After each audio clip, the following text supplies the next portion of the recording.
Madam Speaker,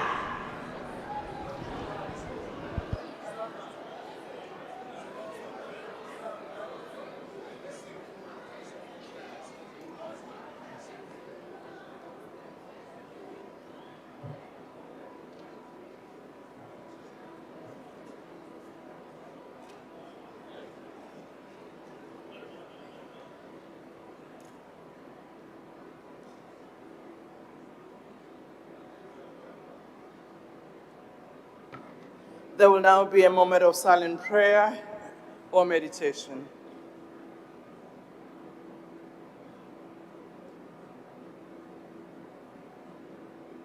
May we be seated?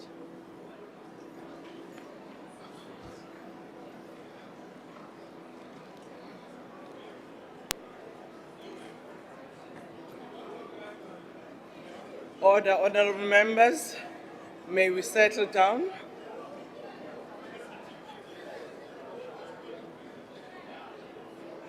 The only item on the order paper is questions addressed to the Deputy President.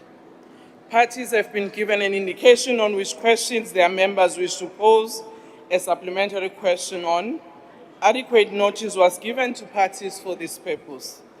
The members who will pose supplementary questions will be recognized by presiding officers. In allocating opportunities for supplementary questions, the principle of fairness, among others, has been applied. When all the supplementary questions have been answered by the Deputy President, we will proceed to the next question on the order paper. Honorable members, I know that there is an echo, so I will advise members to use their earphones if they may not hear properly, so that we can all follow the proceedings. The first question has been asked by Honorable N.P. Nkabane.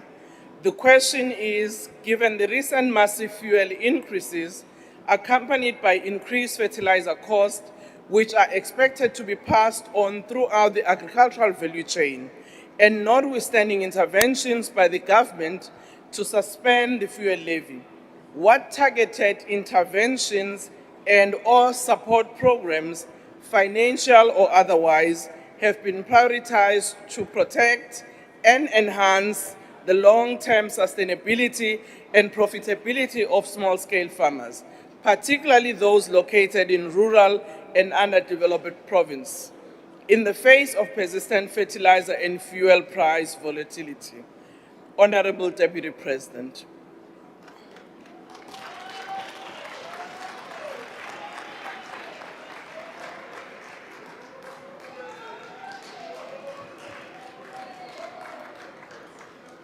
Honorable Speaker, let me begin by thanking Honorable Nkabane for raising this critical question, which touches directly on the sustainability and profitability of small-scale farmers in rural and undeveloped provinces. Honorable Nkabane, through the Comprehensive Agricultural Support Program, that is CASP, and ILIMA, Letsema initiatives, subsidized fertilizer, seeds, and production inputs are being provided to smallholder farmers. This is complemented by infrastructure support such as fencing, irrigation systems, boreholes, and mechanization, ensuring that farmers can sustain productivity even under rising input costs. In partnership with Land and Agricultural Development Bank, known as the Land Bank, and other development finance institutions, blended finance instruments are also being expanded to cushion farmers against market volatility and to strengthen their access to affordable credit. The Department of Agriculture, in collaboration with the Perishable Products Export Control Board, continues to assist emerging and smallholder farmers with support towards meeting the food safety and health requirements required by retail markets. Support is sourced from statutory levies, authorized by the Minister of Agriculture, with a commitment that at least 20% of these levies is dedicated to fostering transformation. This initiative aims to integrate more smallholder farmers into various agricultural value chains.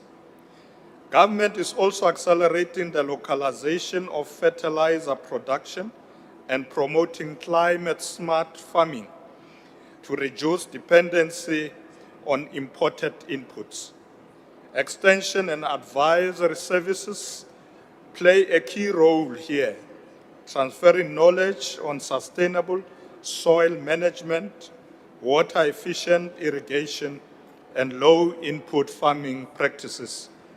In addition, the Smallholder Empowerment Program, implemented in partnership with the Japan International Cooperation Agency, is guiding farmers towards market-led production, helping them meet food safety and health requirements for retail markets and integrating them into agricultural value chain. Furthermore, through strategic platforms such as NAMPO, in collaboration with Agri-SA, they are being deliberately utilized not only as exhibition spaces, but instruments of transformation. This approach ensures that small-scale farmers are not only supported through subsidies, but are also actively empowered to compete, grow, participate meaningfully in the agricultural economy. In conclusion, Honorable Speaker, our efforts are focusing on protecting and enhancing the sustainability and profitability of small-scale farmers by providing access to markets, finance, resources, and technology. This is because re itse sentle gore balemi ba bannye ke motheo wa tshireletso ya dijo mo lefatsheng la rona. As government, we remain steadfast in our commitment to protecting their viability and resilience, recognizing that small-scale farmers are indeed the foundation of food security in our nation. I thank you, Honorable Speaker. Thank you, Deputy President. Our supplementary question will come from Honorable N.P. Nkabane. Thank you so much, Deputy President, for providing us with that comprehensive response in this question. In your response, you did mention that there is a need to build internal resilience, which is critical for economic growth and also to strengthen our economic sovereignty as the state. Investments in biofuels can reduce some of the input pressure facing agriculture, reduce South Africa's exposure to global fuel price shock, and create new domestic demand for agricultural products. In this regard, Deputy President, to what extent is the government supporting investments in alternative energy solutions, such as biofuel production for rural small-scale farmers to reduce their dependency on expensive fuel costs? That's the question, Honorable Deputy President. Thank you, Honorable Nkabane. Deputy President. Thank you very much, Honorable Nkabane.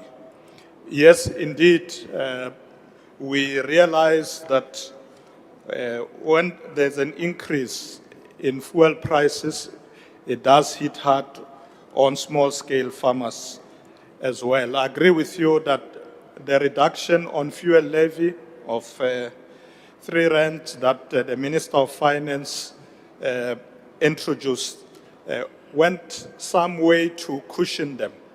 But as I said in my main answer, that we are looking at other methods of ensuring that they are sustainable, including what I've said, the support that we give, including fencing, including making sure that they've got supply of fertilizers, seeds in an affordable manner. There's a lot of there are a lot of funds that are spent by the Department of Agriculture in particular to support small-scale farmers. So it's a combination of a number of initiatives that are being made available by the government to ensure that they can survive because, as I said earlier, food security is very important for the nation, and therefore our farmers need support, in particular the small-scale farmers. We will continue to support them through many of these initiatives that I've indicated in my reply earlier. Thank you very much, Honorable Member, for that question. Thank you, Honorable Speaker. Thank you, Deputy President. Honorable C.F.B. Smith. Thank you very much, Honorable Speaker, Honorable Deputy President. We are very excited about the initiative by Minister John Steenhuisen on moving to biofuel to alleviate. Deputy President, considering the implication of high fuel prices for food prices, the cost of living, and our challenges with food insecurity, malnutrition, and hunger as a country, further noting that the current R3 per litre fuel levy relief on petrol, which has provided temporary mitigation to rising fuel prices, is due to end on the 2nd of June this year. And while we recognize that any utilization of the compensation fund may require amendments to the Compensation Fund Act,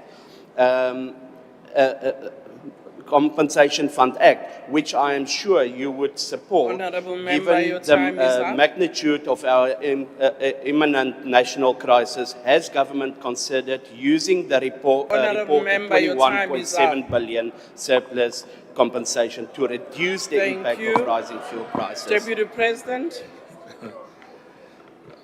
Yes, Honorable Member, as I said earlier, targeted support is going to continue. It's important that we don't abandon our farmers. I did indicate comprehensive agricultural support that we are providing, but there are other initiatives that we have put in place to ensure that we don't support and stop and support and stop. It must be a continuous support. Access to blended finance is critical for farmers, including small-scale farmers, to be able to continue their production. So, yes, the issue of fuel levy, the Minister of Finance will continue to look at that. As you're saying, it will come to an end, but we will look at other mechanisms of support should that not be continued. So we will not abandon the farmers. Thank you very much. And thank you, Honorable Speaker. Thank you, Deputy President. Honourable Mkutama.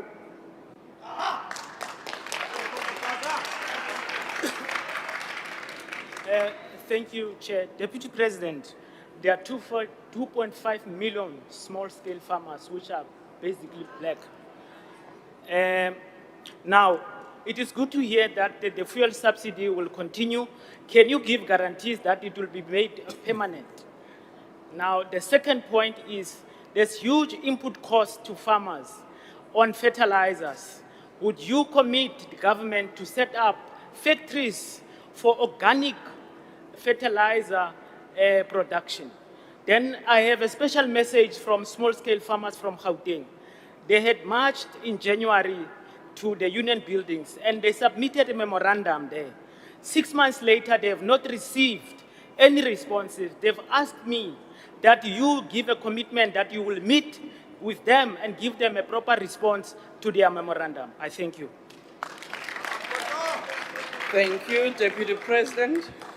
Thank you, Honorable Speaker. Yes, I'm not sure where the memorandum is. You said it was submitted in Gauteng. I assume you mean the province. But if it's submitted to national government, we will look at it. I don't have a problem meeting with them because one of the responsibilities that President has given me is to deal with issues of land reform, including agriculture. So we will follow up and check where that memo is. But as I said earlier, that we are going to continue to support small-scale farmers. In fact, the Land Bank has committed 10 billion rand in this regard to continue this support. So the support will not stop. It will come, as you say, in various forms. I said earlier that we will subsidize issues of seeds, fencing, and a whole lot of costs that they incur in order to be productive. So we will look at that memo, Honorable Petana. I have not seen it, but I'm prepared to meet with them. Thank you very much, Honorable Speaker. Thank you, Deputy President. Honorable Trolley. Thank you, Madam Speaker. Deputy President, skyrocketing costs of fertilizer and fuel is radically affecting the agricultural sector as a whole, the only sector that is showing growth in South Africa, not because of government, but despite it. Your colleague Gwede Mantashe, Honorable Gwede Mantashe, said this week that he will be visiting the Straits of Hormuz to see why it is having such an impact on fuel and fertilizer availability and affordability.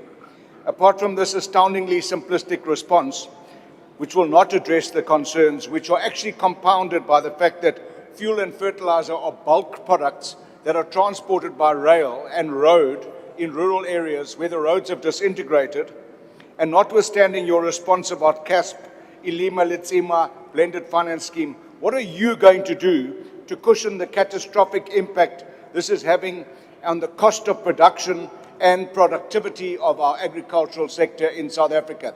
Because if we don't do something about it, we're going to lose even more jobs than the 345,000 jobs we lost in the first quarter. Thank you, Honorable Deputy President. Thank you very much, Honorable Speaker. Yes, Honorable Trollip, we need to sustain support in this sector. I'm not sure about the visit of Minister Manstash to the Strait of Hormuz, but we all know that the blockade of the Strait of Hormuz obviously had a very big impact on prices, including in our shores. So we do hope that the war will come to an end soon. There's been a lot of extensions on ceasefires, but it will take time before we can see prices going down. So it's important that we need to continue to look at our own local interventions on how we support our own farmers in a way that can keep them sustainable. Obviously, the fuel levy has been one of the mechanisms. That reduction helped them a lot, but all the other interventions I mentioned are very critical to continue to keep in place as negotiations are continuing to ensure that the war does not continue, because it does have a big impact, not only on farmers, but on prices generally, and not only in South Africa, but in the world broadly. But we will continue to support our own small-scale farmers. Thank you very much, and thank you, Honorable Speaker. Thank you, Deputy President. The last supplementary question will be asked by Honorable N.P. Nkabane. Thank you so much, Deputy President, for responding to our questions. The last question on my side is to establish if are there any mechanisms that you have put in place as government to ensure that those comprehensive interventions or support programs to our small-scale farmers reaches out to our communal farmers in the Eastern Cape, KwaZulu-Natal, as well as Limpopo. Kuba sifuna uqinisekisa uba nabo bayabenefita kwezinhlelo eninazo ningurhulumente. Enkosi kakhulu. Enkosi Sekela Mongameli. Enkosi Somlomo, Enkosi honorable member, a priority to obviously is the rural areas. A lot of small scale farmers. So when I talk about this response, we're really targeting them, in particular in the rural areas. So most of these plans that we have put in place, whether it's CASP or the targeted finance, are meant to benefit in the main abalimi in the rural areas, the small scale farmers. And there are a number of them who are already benefiting. Almost 58,000 farmers, small scale farmers are benefiting, but we probably have not reached all of them.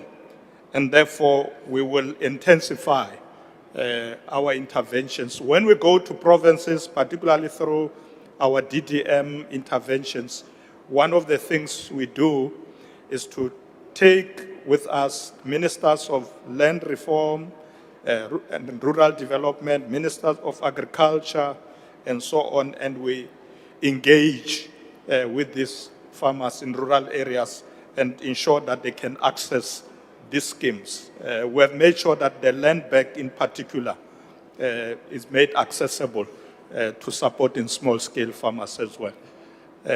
Ndiabulele. Thank you very much, Honorable Speaker. Thank you very much, Deputy President. Before I move to the second question, something I should have done in the beginning is to recognize the new Chief Whip of the second largest party, Honorable Breitenbach.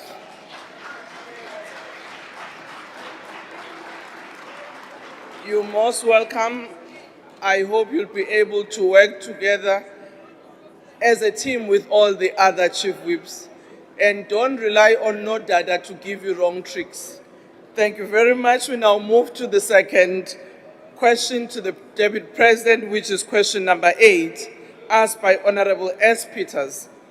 The question is, since he assumed his role of assisting the President in the rollout of the district development model through effective coordination of the different spheres of government, which will improve the functioning of municipalities and address community concerns, what programs has he rolled out to ensure the alignment of budgets and/or investments for better or adequate access to health services for local communities?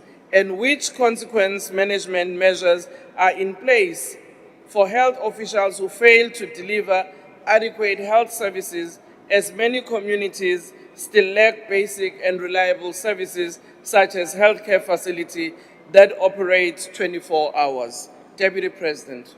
Thank you very much, Honorable Speaker.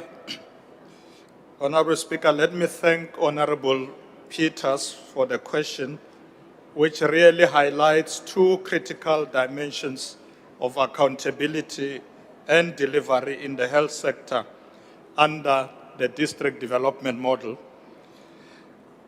Honorable Speaker, since assuming the responsibility of coordinating the DDM, we have implemented several programs to improve alignment of budgets and investments in healthcare. Amongst others, this includes the following: increased investments in primary healthcare facilities, including clinics in communities and community health centers, particularly in underserved areas. Secondly, strengthening partnerships with the private sector to expand healthcare access where capacity constraints exist.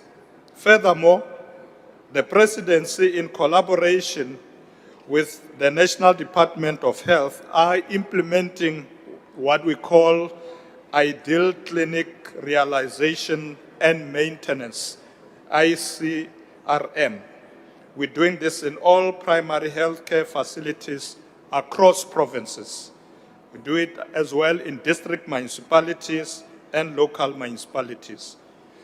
An ideal primary healthcare facility or community health care is defined as a clinic with good infrastructure, adequate staff, adequate medicine and supplies, good administrative processes, and also sufficient adequate bulk supplies, including water. Funding for ICRM is secured by the National Department of Health from the fiscus and cascaded to provincial departments to support primary health care facilities to achieve these required standards. Honorable Speaker, as honorable members would be aware, one of my delegated responsibilities is that of leading the country's response on HIV and TB under the banner of South African National AIDS Council, SANAC. As part of our work in SANAC, we conduct what we call policy in action. Now, policy in action activities in communities build up programs towards World AIDS Day and World TB Day every year. This culminates in our district accountability sessions led by the sector of people living with HIV, where government accounts to community members on the provision of healthcare services and gaps are then identified. Regarding consequence management, government has reinforced accountability through the following: performance agreements for senior health officials linked to service delivery outcomes. 2, the application of disciplinary measures in cases of non-performance or negligence. And 3rd, we strengthen oversight by ensuring that provincial departments and the national departments are monitoring these systems. Lastly, Honorable Speaker, we acknowledge that challenges remain, particularly regarding the 24-hour services in many of our communities. And these are being addressed currently through phased infrastructure upgrades and human resource development. I thank you, Honorable Speaker. Thank you, Honorable President. The first supplementary question will be asked by Honorable S. Peters. Thank you, Honorable Speaker, Honorable Deputy President. Given the persistent shortages of 24-hour healthcare facilities in many municipalities, what specific timelines and measurable targets has the department set under the district development model to expand access to round-the-clock healthcare services? Thank you, Deputy President. Thank you very much, Honorable Speaker. Thank you, Honorable Member, for the follow-up.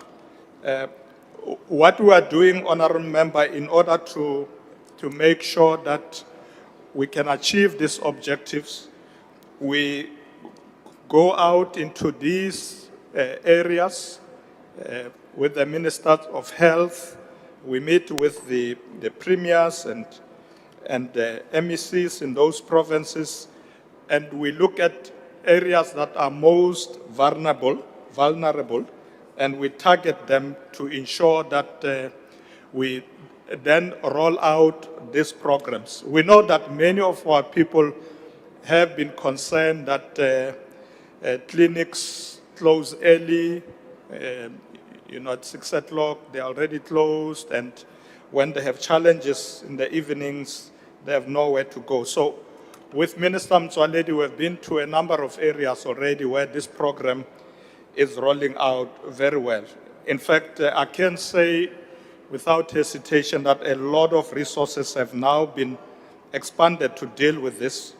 More than 5 billion rand has been spent by the Department of Health to ensure that we roll out this program much faster. So it is happening, Honorable Member. We will continue monitoring the progress so that we reach all communities as soon as we possibly can. Thank you very much, and thank you, Honorable Speaker. Thank you, Deputy President. Second supplementary question will be asked by Honorable M. Sene. Thank you very much, Honorable Speaker. Honorable Deputy President, given your role in troubleshooting service delivery hotspots, may you please share with the House on where the DDM has successfully integrated provincial health budgets with local infrastructure to transition a previously 8-hour facility into a 20-hour service, as well as how consequence management for senior health officials on long-term paid suspension is being fast-tracked to ensure that this fiscal drain does not impair health service. Thank you. Thank you, Deputy President. Thank you, Honorable Speaker. Thank you, Honorable Sene. I've already indicated that the Department of Health is putting a lot of resources in that regard, more than 5 billion for primary health care facilities throughout the country. Obviously, this is happening in a number of provinces. We don't have information now that we can give you as to which provinces in particular has been very successful, but we have been in a number of provinces where this program is being rolled out, in the Eastern Cape, in the Free State. We are recently planning with the minister to go to the Western Cape, to Gauteng. But in terms of the specific area of focus, where I would say it's most successful is the health sector. In the health sector, we're doing quite well in terms of this integration of functions by national government, provincial, and local government. Because the DDM is really about integration to ensure that people get these services. So in the health sector, with these primary healthcare centers, we're doing quite well at the moment, but we need to do much more to reach many communities out there. Thank you very much, and thank you, Honorable Speaker. Thank you, Deputy President. Honorable A.M. Van Zyl. Thank you, Honourable Speaker. Deputy President, the district development model was meant to fix coordination failures and improve service delivery through the one plan and more centralised approach. Yet municipalities are still collapsing and provincial interventions are failing. Under the umbrella of basic service delivery and after 6 years of the DDM, can you name one municipality where residents can clearly say, my water works, my electricity is stable, and my municipality functions better? Thank you. Thank you, Honorable Deputy President.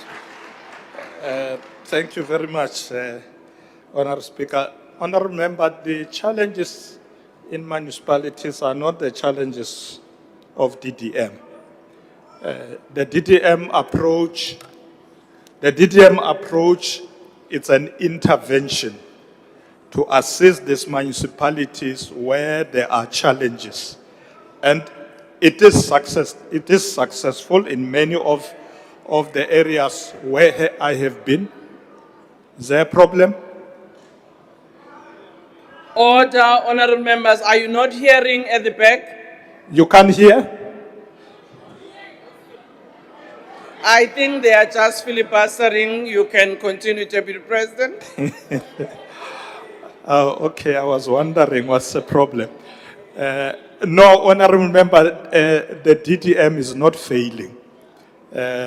We know that some parties were not committed to it at the beginning, but I'm very happy these days we go with them because it's important that we integrate services. That's what the DDM is doing. Is national government assisting the local sphere. When we go there, we bring in the province and we attend to the challenges. So the challenges of municipalities will not be solved by only DDM intervention. We need to ensure that in the municipalities themselves, we have all of us as parties, we must appoint good councillors, people who are capable, appoint good city managers, and other officials in those municipalities. We can't rely on DDM. DDM is an intervention to assist, and it is succeeding. Thank you very much, Honorable Speaker. Thank you, Deputy President. Honorable S. Enswat.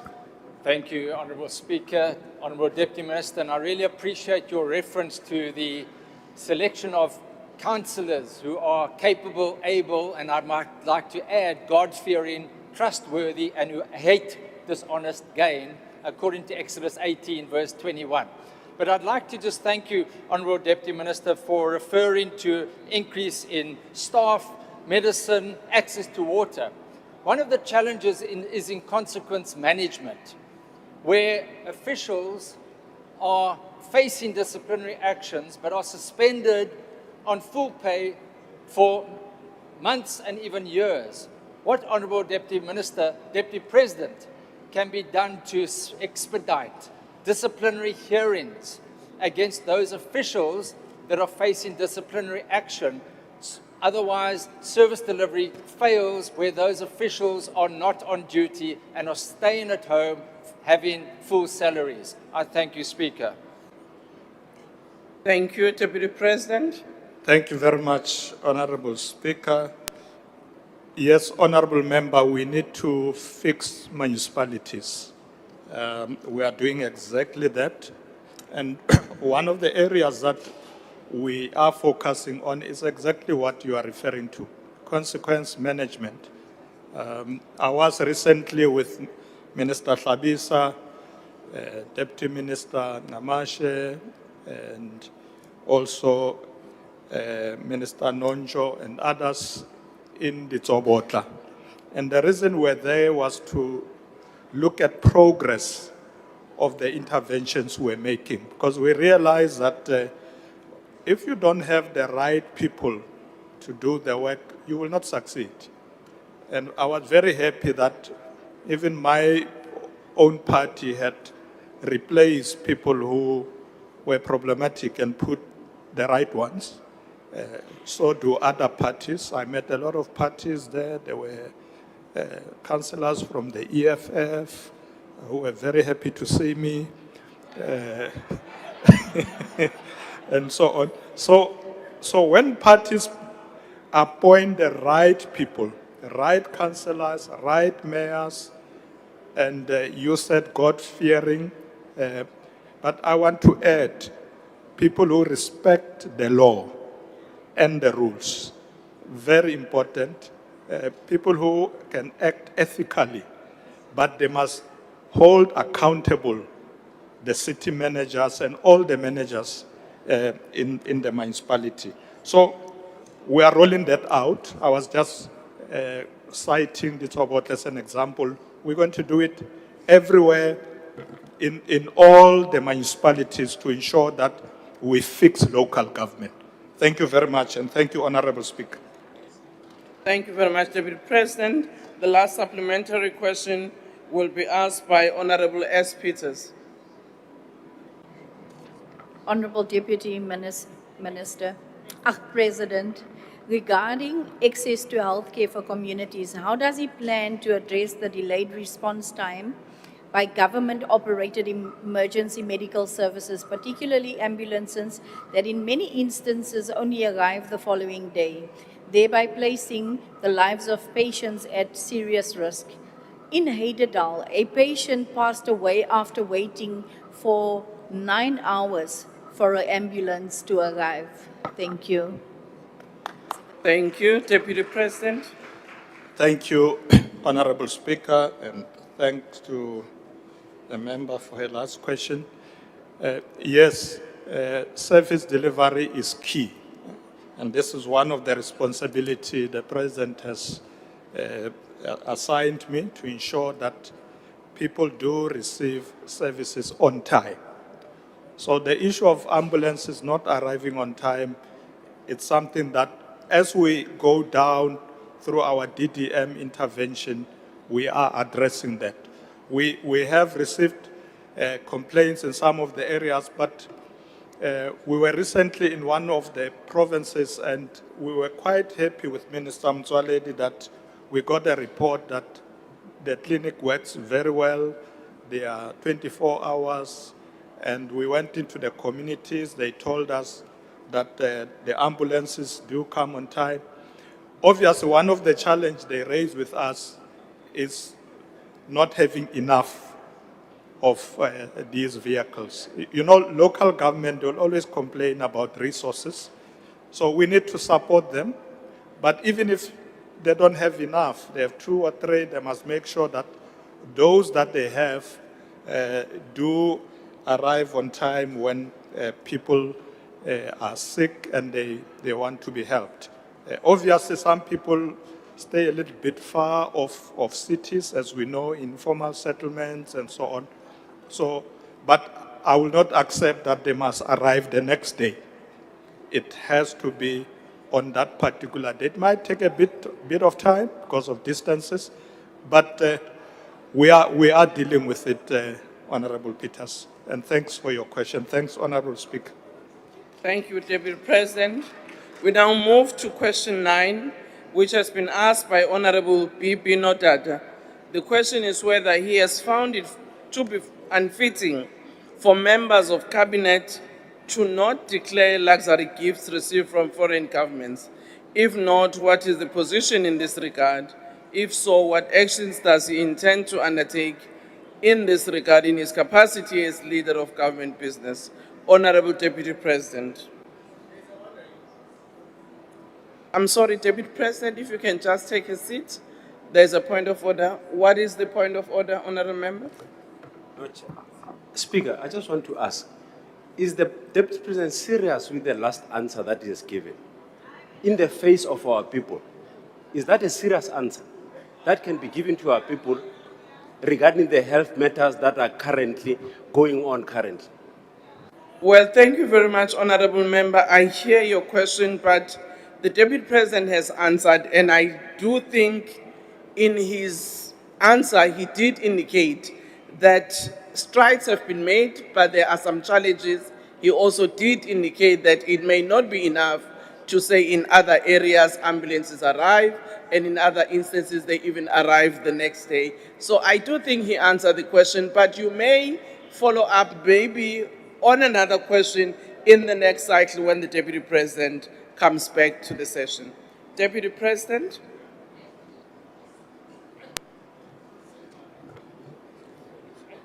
Thank you very much, Honorable Speaker. Indeed, it is not acceptable for ambulances to arrive the next day. I did say that. That we are attending to this matter. They may arrive late because of distances, complications, but not the next day.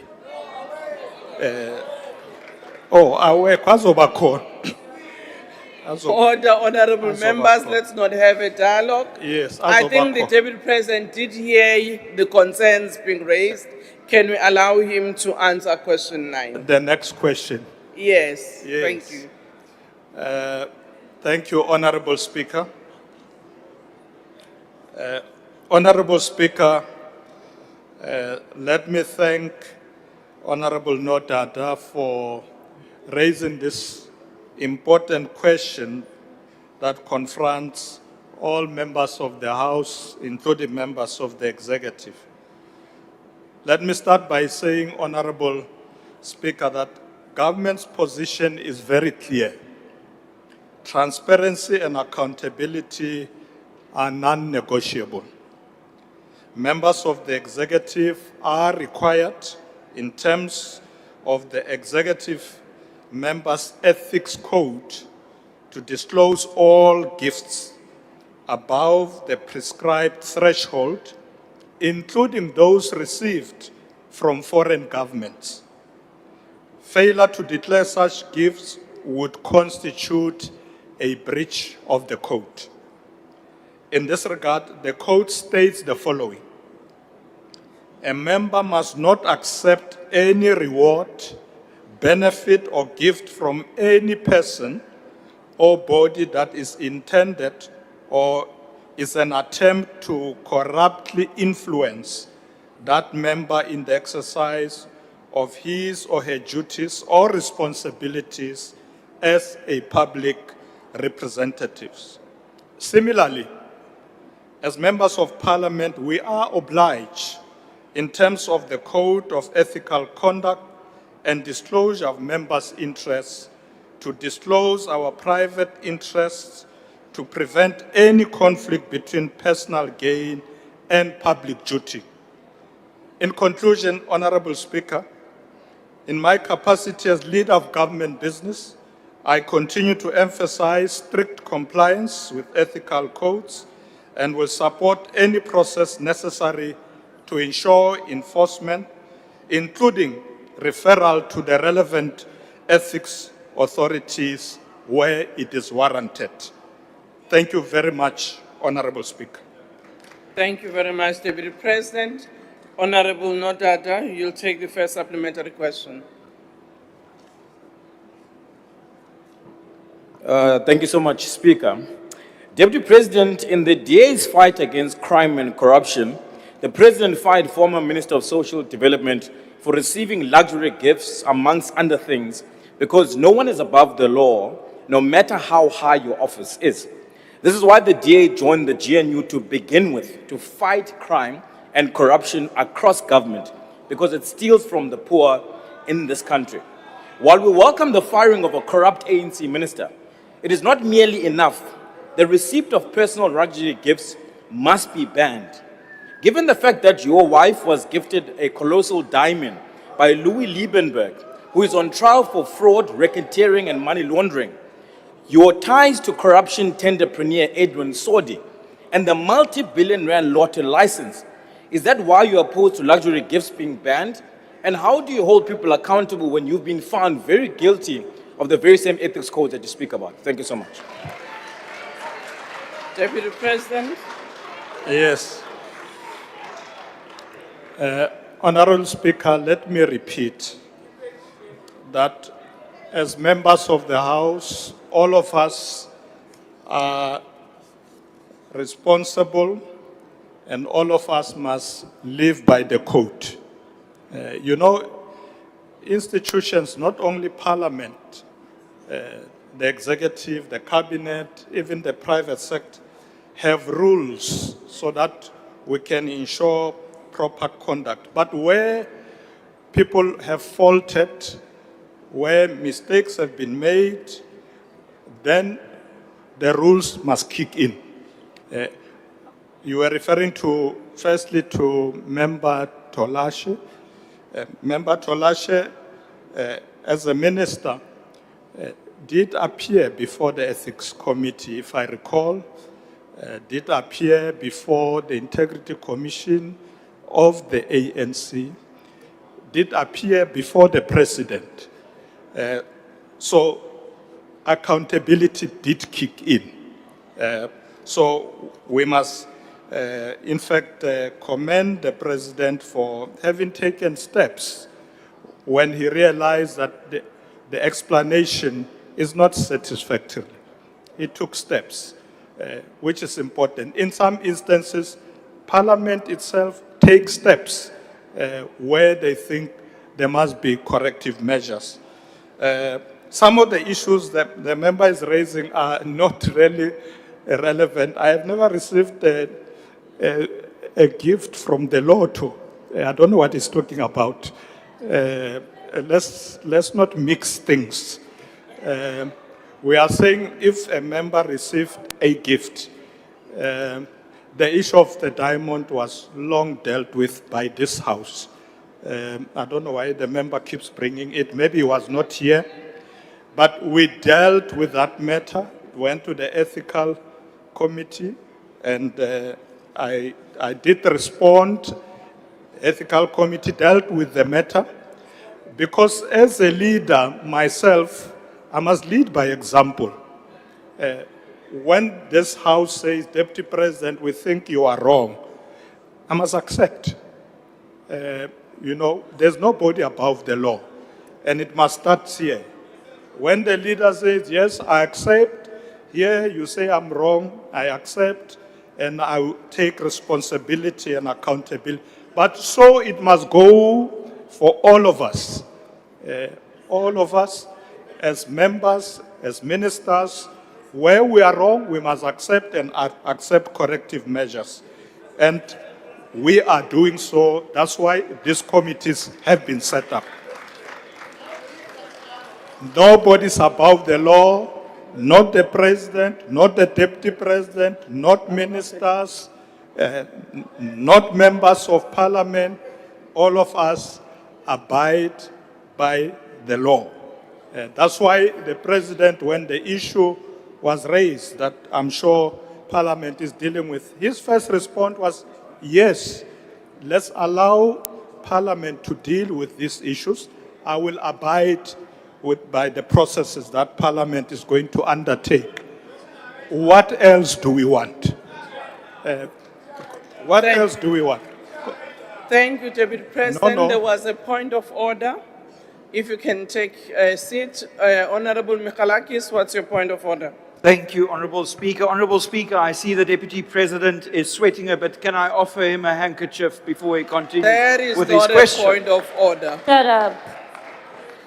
He will accept it I've if he only wants blown to. my nose with it once, Madam Speaker. Order, Honorable Member. I have noted your offer. I'm sure the Deputy President will decide how he deals with the offer being made. Deputy President, we can move to the next supplementary question. Don't worry, member, I have my own. The second supplementary question will be asked by Honorable A.N.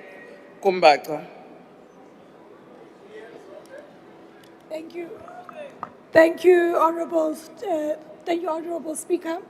Deputy President, following the concerns raised regarding the declaration of gifts received by members of the executive and mindful of the constitutional obligation on public representatives to uphold the highest standards of ethical conduct, does government intend to strengthen and standardize the current disclosure framework to ensure that any gifts or benefits received from foreign governments, state entities, or diplomatic counterparts are declared transparently and consistently in a manner that protects the integrity of public office and reinforces public confidence in the executive? Thank you. Thank you. Honorable Deputy President. Thank you very much, Honorable Speaker.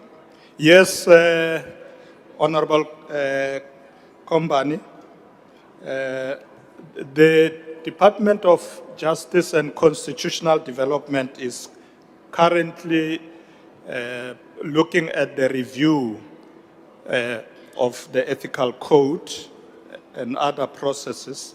In fact, on the 3rd of March this year, they published, in fact, didn't publish, they asked interested parties who are interested to make a contribution in this process to please do so. So they made a call for interested parties to make their own submission because they want to see if there are any gaps on our ethical code so that if there are any gaps, they can be closed. We know that the code may not be perfect. So I think we should welcome that process and ensure that the code is reviewed and make sure that gaps are closed and ensure that everything that has to do with the code of ethical conduct and disclosure of members' interest in parliament, all those things are relooked at and that there are no gaps that are there to make sure that we can work in a proper manner. So yes, Honorable Member, it is happening. Thank you very much and thank you, Honorable Speaker. Thank you. Honorable Dr. Hlophe.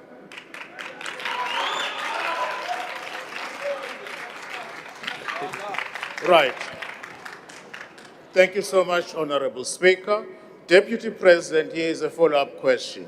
Yes. Can you provide us with a list of all of declared gifts of all cabinet ministers and deputy ministers, the value of those gifts, and whether or not such gifts were received in personal or private capacity? If not, why not? Thank you, Honorable Deputy President. Thank you very much, Honorable Speaker. Dr. Hlophe, as far as I remember, there is a register and it's open to the public.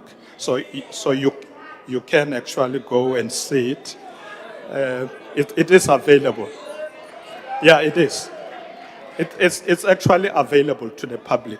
So what you need to do is just to go to the Cabinet Secretary and say, I would like to have a look. You will see. I don't have to. I think even in Parliament it is available and it's open to the public. If not, we can check. But as far as I know, those registers are open for scrutiny. For a former Yeah. judge. Thank you, Honorable Speaker. Thank for a you, former Deputy judge, President. Very disappointing. Honorable Hlazo Webster.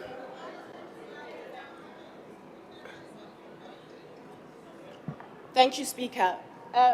Deputy President, if I were to theme your line of response today, I would theme it, nobody is above the law, because that has been consistent in your responses this morning. And so perhaps let us start with you. Let's start with the proverbial man in the mirror, the man on the podium today. Section 96 of the Constitution says cabinet members may not expose themselves to any risk of a conflict between their official responsibilities and their private interests. And this Sunday, it was reported that individuals linked to you allegedly have business ties to the company that was awarded the 180 billion rand lotto license. There appears to be an increasingly interconnected network between politically connected individuals, lottery interests, and business entities that are connected to you. Now, I want to ask, Mr. Deputy President, did you or anyone connected to your office have any involvement, influence, or interest in this tender process? And if so, would you support a full investigation into the tender process in line with nobody being above the rule of law and in line with Section 96 of the Constitution? That's another question. Deputy President. Thank you, Honorable Speaker. Well, Honorable Member, I guess you were in the House the past few months. Minister Pakstau, who's responsible for that work, delayed the appointment of the lotto in order to investigate. So you don't need another investigation. That investigation, if I'm correct, is probably about to be concluded. It's almost a year. If you recall, the people were supposed to be appointed this license last year, June. We are almost in the new year, June. So for the previous year, there was an investigation. But let me say this for the record. There are many people I know in this country. Some of them has been my friends for more than 20, 30 years. When I went to politics, they went into business. So you are saying to me, please don't see them anymore. Don't associate with them because they are in business. Nobody's saying you are giving them business. You are saying, no, don't associate with them because they are in business now. Some of them were in jail with me, were in the struggle with me. They are in business today. I'm in politics. They remain my friends, and they will remain my friends. I'm not going to walk away from my friend because it's in business. But what I will not do is to go to a department of government and say, give my friend a business. That I will not do because I've never done that. But I will not walk away from my friends because they're in business, or they are in a church, or they are in politics. We remain friends. And let them succeed in business, not because of me, on their own. And those people you are talking about, that News 24 wrote about, are people who are credible business people. News 24 did not say for once they are doing irregular business, anything illegal. They are just, oh no, they are friends of the DP. And so what?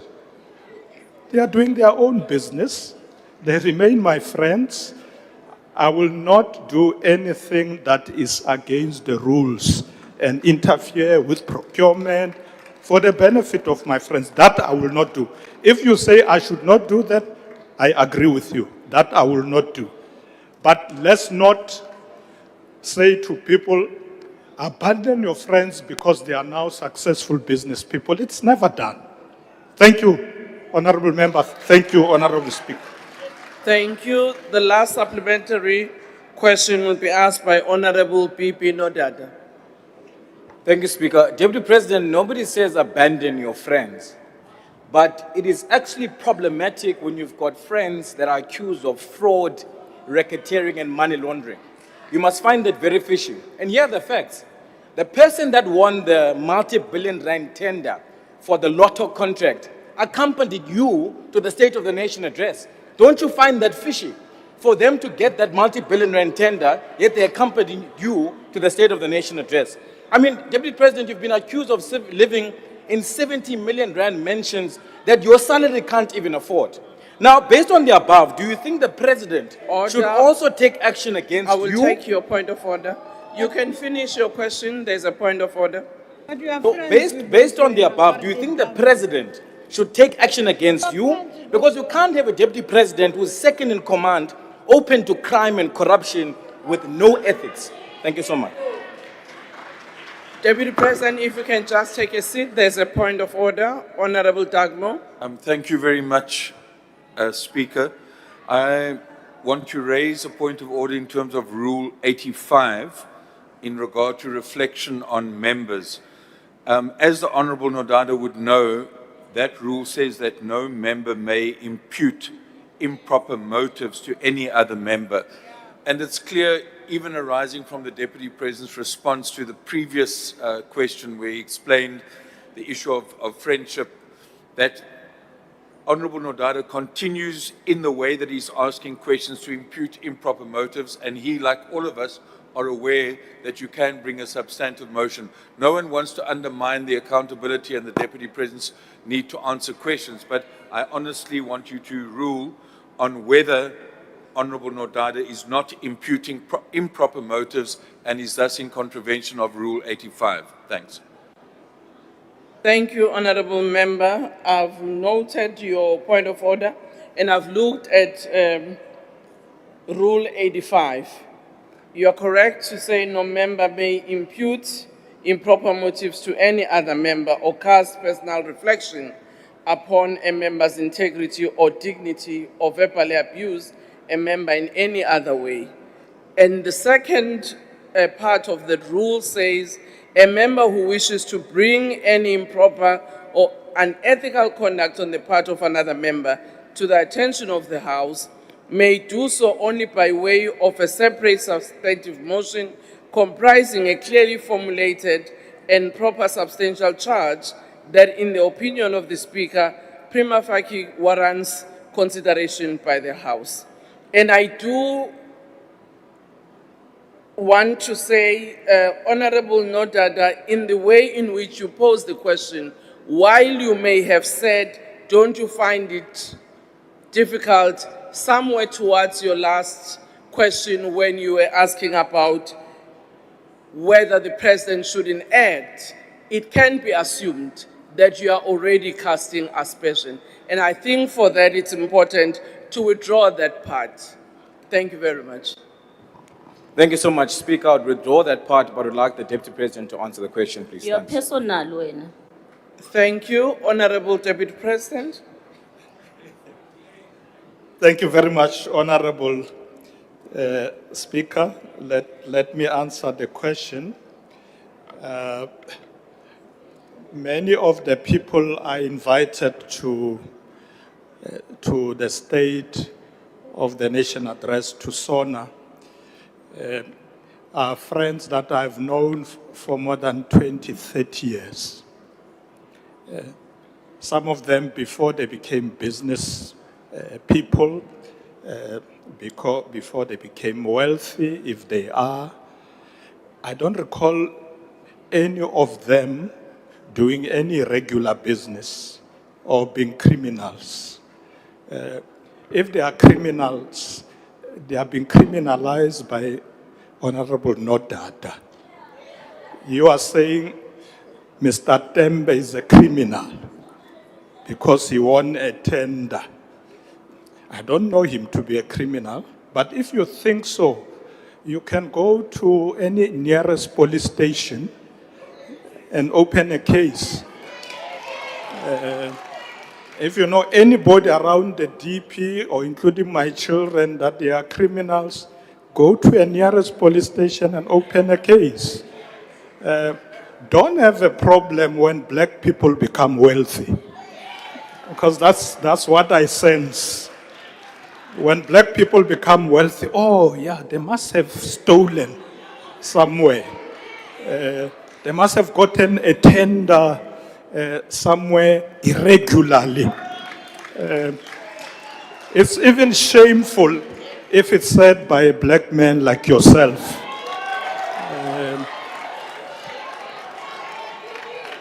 I think we should respect the fact that black people are allowed to do business like anybody else. Let's not, every time black people do business, oh yeah, no, what have they stolen? My friends have not stolen anything, and I'll continue to invite them to Parliament. Thank you very much, Honorable Speaker. Thank you. We now move to question 10, which has been asked by Honorable W.J. Boshoff. The question is whether the government intends to adopt 1652 as the cutoff year for land reform and restitution. If not, what is the official official position on the appropriate cutoff date? If so, in what way is reliance placed for such a position on Section 25 of the Constitution of the Republic of South Africa, 1996, and the Restitution of Land Rights Act, 2022 of 1994? Deputy President. Thank you very much, Honorable Speaker. Honorable Speaker, let me thank Honorable Boshoff for raising this important question, which President Cyril Ramaphosa refers to as the original sin. The original sin of colonialism and apartheid. The arrival of Europeans in this country in 1652 was the beginning of a protracted process which took away land from the indigenous African people, making them pariahs in the land of their birth. Honorable Boshoff, government does not intend to adopt 1652 as a cutoff date for land reform and restitution.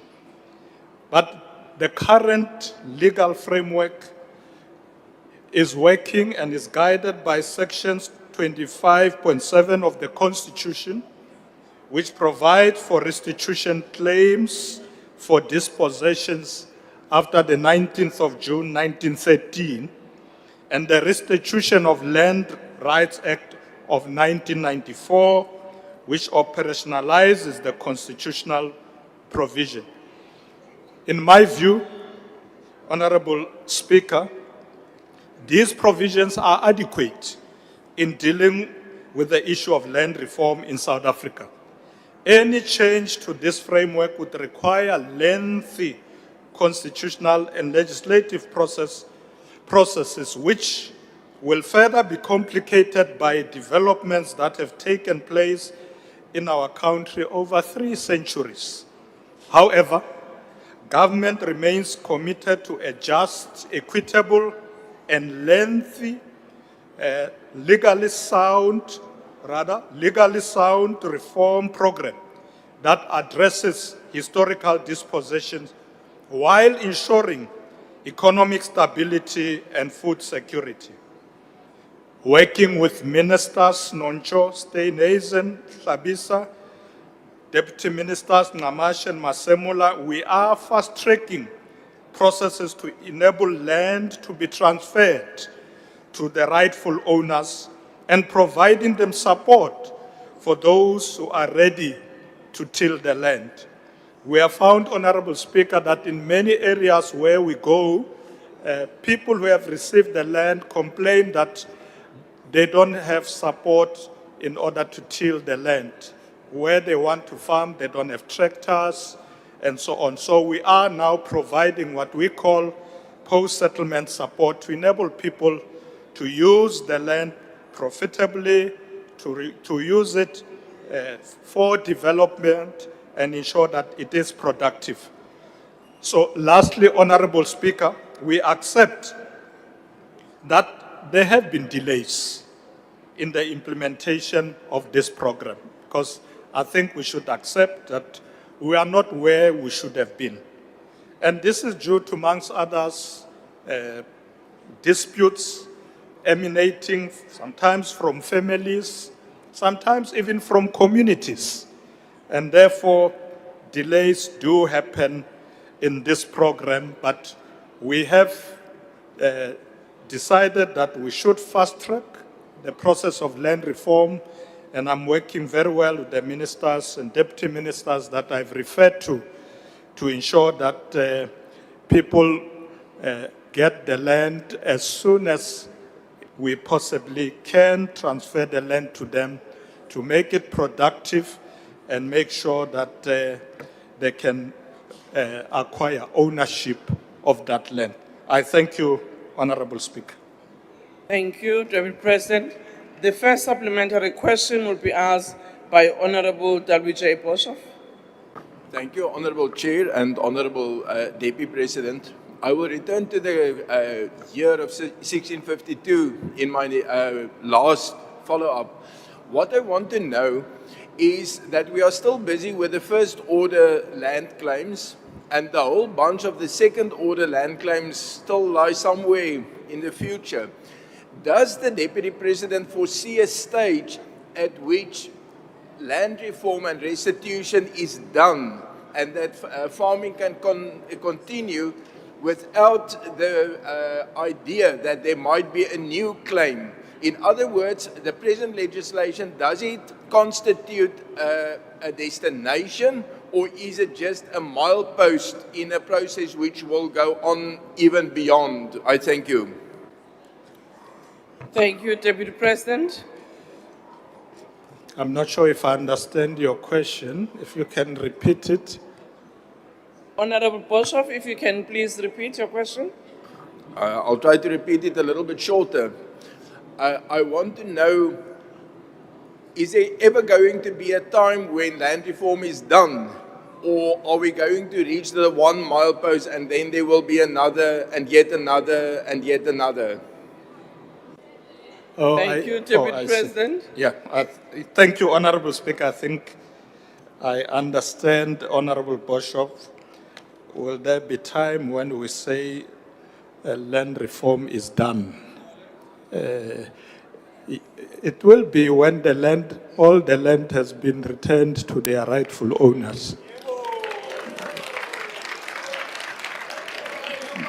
That's the only time. The only thing is that it must happen in our lifetime. So we're going to push it faster, Honorable Boshoff. We want that land. Let's come back to the rightful owners as soon as possible. That's what we're going to do. Thank you very much, Honorable Speaker. Thank you, Deputy President. Honorable S.M. Maeso. Thank you, Honorable Speaker. Deputy President, given that the land is a key means of production, and Section 25 of the Constitution and the Restitution of Land Right Act seek to address the results of the past racial dispossession, does the government agree that limiting restitution to an arbitrary early date will undermine the goal of equitable land reform and the economic emancipation of the black majority? What steps is the government taking to ensure land reform benefits the majority who were dispossessed over centuries, not just a narrow historical window? Thank you. Thank you, Honorable Deputy President. Thank you very much, Honorable Maecho. You're quite right. We must ensure as government that restitution benefits the majority of our people whose land was taken away So the provisions that I spoke about, they actually deal with the challenges of the Land Act of 1913. Because what happened in 1913 is that the apartheid regime legislated and formalized discrimination and the stealing of land from the African people. So we must deal with that. We must ensure that this Land Act of 1913 is dealt with properly to ensure that our people get the land. And we are not going to waver and delay and so on. We're going straight into it and make sure that we deal with it so that the land must be returned. Umhlaba mawubuye kubanikazi bawo. Mayibuye. Thank you very much, Honorable Speaker. Thank you, Deputy President. Honorable Matthias. Thank you so much, Honorable Speaker. Honorable Speaker, let it be on record that the EFF rejects a revisionist, new liberal and sellout arrangement that seeks to confine land dispossession to 1913 as if the conquest and violent destruction of African land ownership only began with the Native Land Act. Colonial dispossession, as we would know better, the racial land accumulation predates the Union of South Africa, which is the foundation of our current problems of landlessness. Now, in the light of these realities, Deputy President, do you accept that the market-based approach to land reform has failed, admitting that new liberal policy limitations have imposed the challenges that we experience to ensure that land is transferred to the rightful owners? Lastly, what decisive policy intervention will be undertaken to fundamentally and radically reform land ownership and remove Thank you, Honourable patterns of Matiase. racial Time land is concentration in land ownership as we have it currently? Thanks, Deputy President. The Honourable Deputy President. Thank you very much, Deputy Speaker. And thank you, Honorable Member, for the follow-up. I have already indicated the difficulties with going back to 1652. I know there are many people who like that, who have been whispering to me to say, let's go back there. It's got its own complications, but I'm saying when the regime of the time legislated the stealing of land, that's where we focus.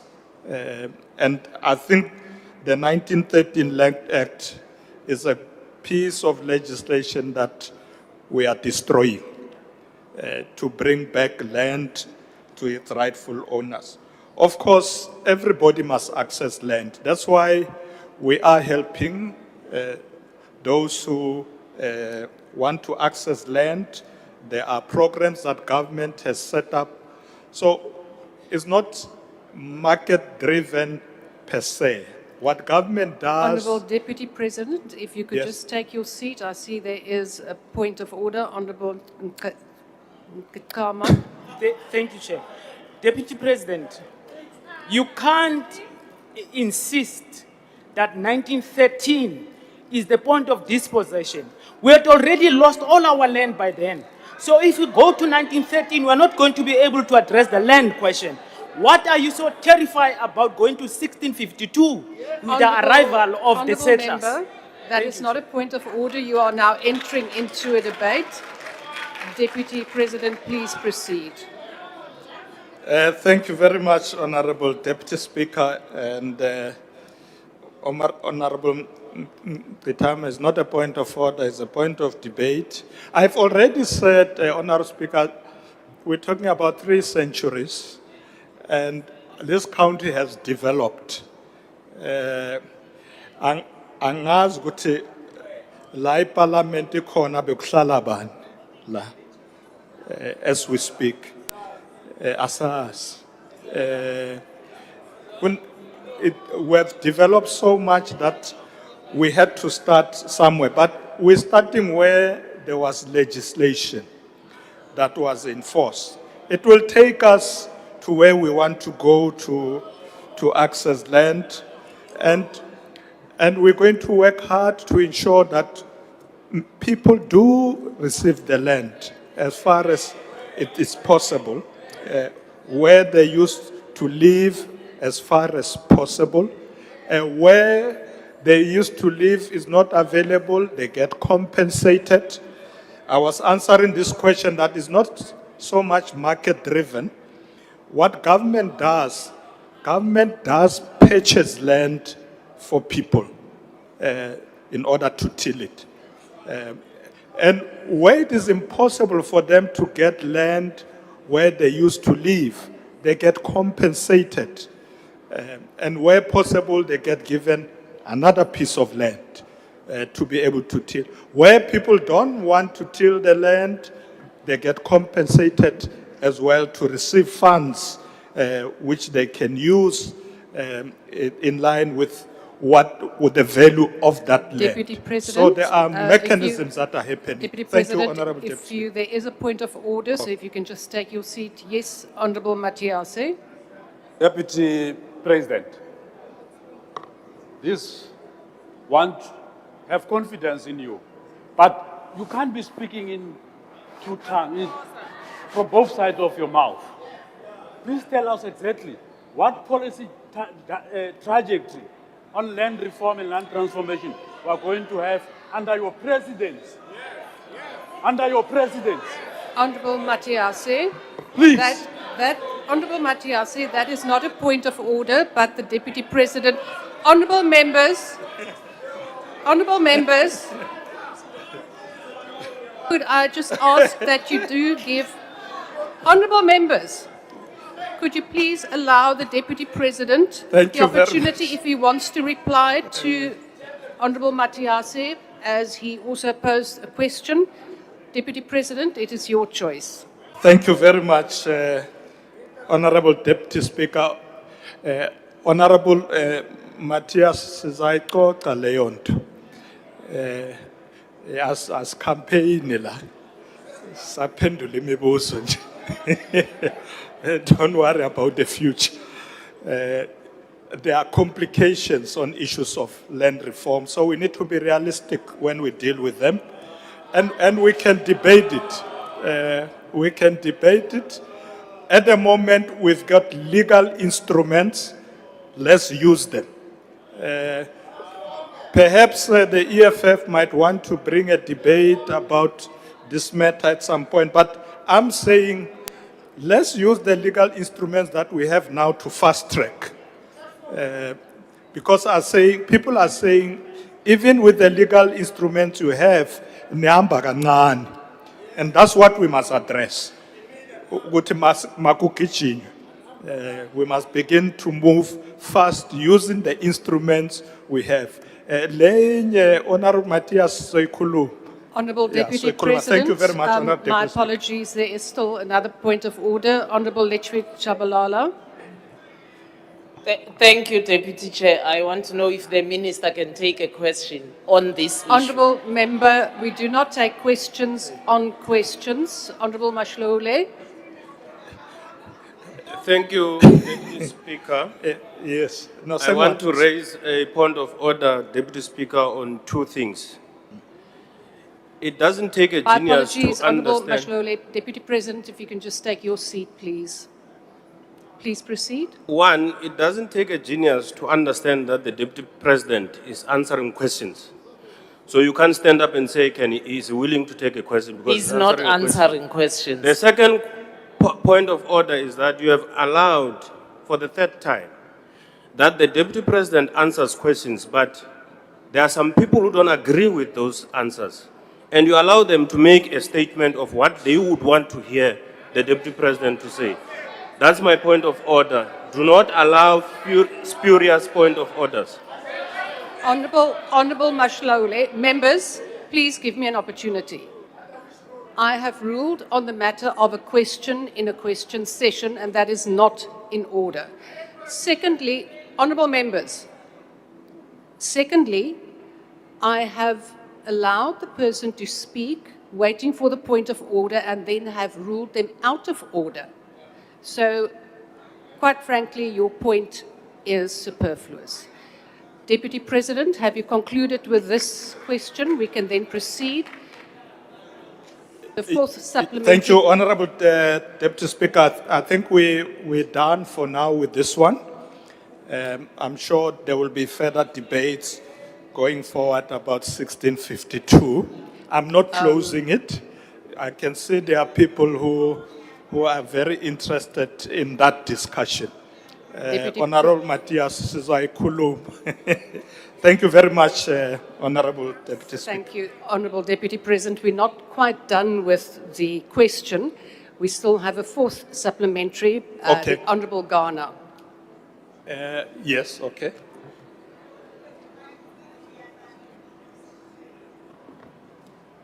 Na khensa mutshamaxitulu tatana DP a hi sunguleni hi pfumelelana ku ri no hi Saturday vafana va ta vuya na yona eMbombela va ta vuya na yona vafana eMbombela. So lexi ni lavaka ku xi tiva tatana DP hi ku ri vanhu va ri no ti-process leta n'we ta ku tlherisela emisava ka vanhu ti teka nkarhi wo leha. And mi kuma ku ri no vanhu lava va nga submita ku ri va yimele misava va dlina va hundze emisaveni va ha yimele ku ri misava ya vona yi tlheriseriwa ka vona.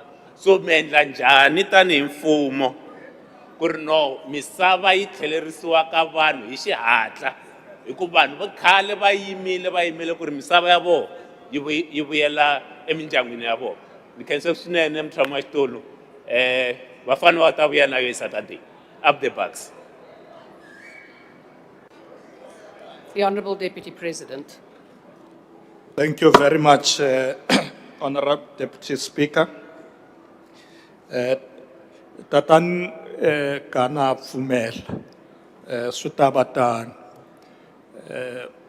Ku fanelekile ku ri misava u vuyela ka vanhu hi swi tweli ta endla ku ri hatlisa va kuma tiko ra vona va ha ri la misaveni. It's very important what Honorable Ghana is saying. We need to increase the pace. We need to fast track. That's why every time we talk about land reform, we talk about fast tracking. Because as we say, banu khale ba yimile fane hi hatlisa ku ri va kuma misava wa vona. So na pfumelana na n'wina leswi swi endlaku sweswi hi tirha as different departments. We're not leaving it to one ministry. We're moving together because there is this challenge that sometimes land gets transferred. People don't have the tools to work the land because it's another ministry that must do it. So this coordination, particularly with our DDM approach, has been very helpful for us to fast track. And I can see it happening, but we need to push even faster. You can see that. Thank you, Honorable Deputy Speaker. The last supplementary question will be asked by the Honourable Boshoff. Thank you, Honourable Deputy Speaker and Deputy President. The ownership of individual parcels of land is one thing that you dealt with. The other thing that you dealt with is relates to 1652 as a certain historical symbolic date.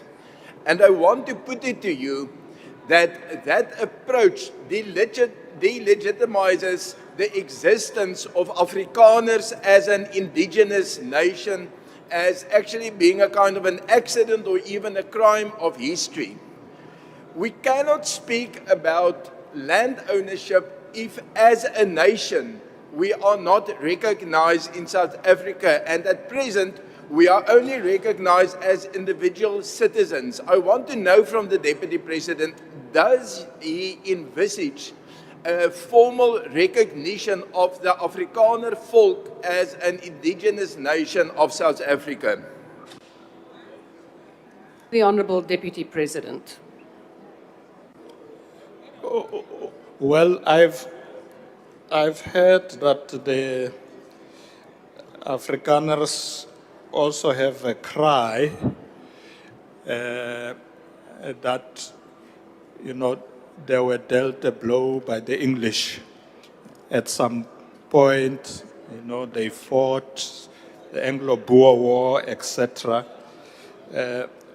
But we don't have a problem in working with Afrikaners, but they must also accept that in a point in time in history, they also became part of those who deprived the Africans of their land, Honorable Boshoff.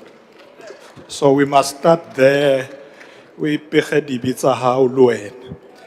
Sotho, that you have joined them and pushed us away. So if you want to come back to us, you must come and confess your sins and say, hey, I was wrong, I want to be this side. Then we can talk. Yeah, let's leave it there for now. Thank you very much, Honorable Speaker. We now move to question number 11, and it has been asked by the Honourable Ndamase. The question is, given that according to the Commission for Gender Equality 2023-24 annual report, access to land for women is still a problem due to discriminatory customary law administered by traditional leaders in their areas, as highlighted by the fact that 13% of the land is owned by women compared to 71% owned by men. What steps does the government intend to take to sensitize traditional leaders about women's rights to land and thereby ensure that land distribution is not discriminatory against women? And what plans are in place to improve the current status of land ownership of women and their security of tenure? The Honourable Deputy President. Thank you, Honourable Deputy Speaker. Honourable Deputy Speaker, let me take this opportunity to thank Honourable Ndamase for asking this crucial question about women empowerment, especially on the issue of land in rural communities. Honourable Ndamase, this year, 2026, marks 70 years since 20,000 women from different spheres of life marched to the Union Building on the 9th of August 1956 to protest the introduction of women carrying passbooks and the oppression of women. The year 2026 marks 30 years since the adoption of the Constitution and the Bill of Rights, which clearly commits to full empowerment and equal participation of women in economic, political, and social life. The ministers, deputy ministers, and I are working with the National House of Traditional and Khoisan leaders, with all other spheres of government, in combating any form of discrimination against women, especially on matters of land ownership and security of tenure.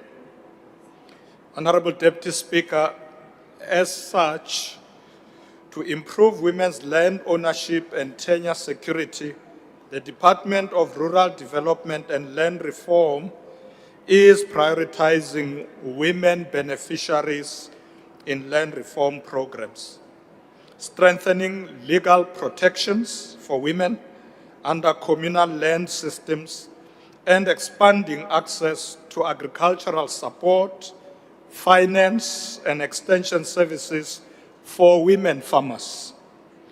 Honourable Deputy Speaker, the Department of Cooperative Governance and Traditional Affairs, COGTA, conducts awareness programs on constitutional rights, gender equality, and non-discriminatory land allocation practices, that are happening. Partnerships have also been strengthened with the Commission for Gender Equality and Civil Society to drive advocacy and training. In conclusion, Honorable Deputy Speaker, re tshwanetse go netefatsa gore bomme le bona ba fumana lefatshe, ba itirele, mme ba kgone go sireletsa maphelo a bone le malapa. Women must be empowered and they must be able to till the land as well. They must be able to own the land and be able to protect themselves and their families. Re a itse gore mme o tshwara thipa ka bogaleng. By empowering women, we empower families and communities. By empowering families and communities, we empower the nation.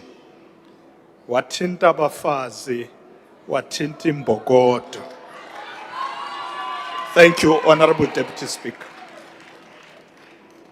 I have been informed that the Honourable Pulwane will take charge of the first supplementary question on behalf of the Honourable Ndamase in accordance with Rule 13710A. I now recognise Honourable Pulwane. Thank you, Deputy Speaker. Re a leboga, Deputy President. Ke nnete bomme ba swara thipa ka bogaleng. The access for land for women is a major area of empowering women to be self-sufficient and not to be beholden to abusive relationships. We must also note that 45.5% of children are raised by their mother alone. The stereotype of women being defined and understood as only a parent and a wife, a partner or a wife of a man is discrimination, Deputy President. What progress has the government made in providing access to land for women, for human settlement as social housing also benefit the women? Ke a leboga. The Honourable Deputy President. Thank you, Honorable Deputy Speaker. Ke a leboga, Honorable Polwane. Ke nnete di programo tse ke bolelang ka tsona di a fitlha le mo tsa human settlements. We don't only empower women who want to be farmers in rural areas, but also women who want to access opportunities to have decent shelter. So, ke a dumelana le wena gore re tshwanetse gore bomme ba kgone le bona ba fumane matlo is ka ba fela taba tša go lema. We know that in the past, women were discriminated from accessing housing, especially if you are not married, they'll have problems in accessing subsidies. The Minister of Human Settlement has attended to that challenge, and today women are able to benefit from our policies of human settlements. There is also a new bill that is being piloted, which is equitable access to land bill, which I'm sure members will be dealing with, which is going to allow more people to have access to land, including women and people with disabilities as well. So, ke a dumelana le wena gore we must broaden access to land for women in various spheres, in agriculture, in land, in housing, but also in other spheres of life. Ke a leboga. Thank you, Honorable Deputy Speaker. The second supplementary question will be asked by the Honourable Khanile. Ngiyabonga, Deputy Speaker. Deputy President, given that Section 9 of the Constitution guarantees equality and Section 25, subsection 5 provides for measures to enable equitable access to land, and with reference to findings in the Commission for Gender Equality's 2023-24 annual report regarding gender disparities in land ownership, aligned with the Democratic Alliance's policies of equitable access, property rights, and tenure security, will the government introduce stronger accountability mechanisms for traditional councils, relevant land allocation structures, and accelerated transfer of ownership rights to women in rural and communal areas? I thank you. The Honourable Deputy President. Well, thank you, Honorable Deputy Speaker. Thank you, Honorable Kanyile. In fact, stronger measures have already been introduced, and we continue to strengthen them. Should you feel that they are not strong enough, you can come and see me and make further suggestions, but we are doing it already. We've put in a lot of measures in this regard, and I won't falter you if you think they are not strong enough. I'll look at what you wish should still happen beyond what we are doing already, because we have put in these measures. Perhaps what we should do, look at this equitable access to land bill. Maybe you should make more inputs there, because it's already been processed, to say where you think there are gaps, where we should strengthen, will be able to do so. But the current government has introduced a lot of programs in support of women to ensure women empowerment, and we continue to strengthen that. Thank you, Honourable Member. Thank you, Honourable Deputy Speaker. The third supplementary question will be asked by the Honourable Mtetwa.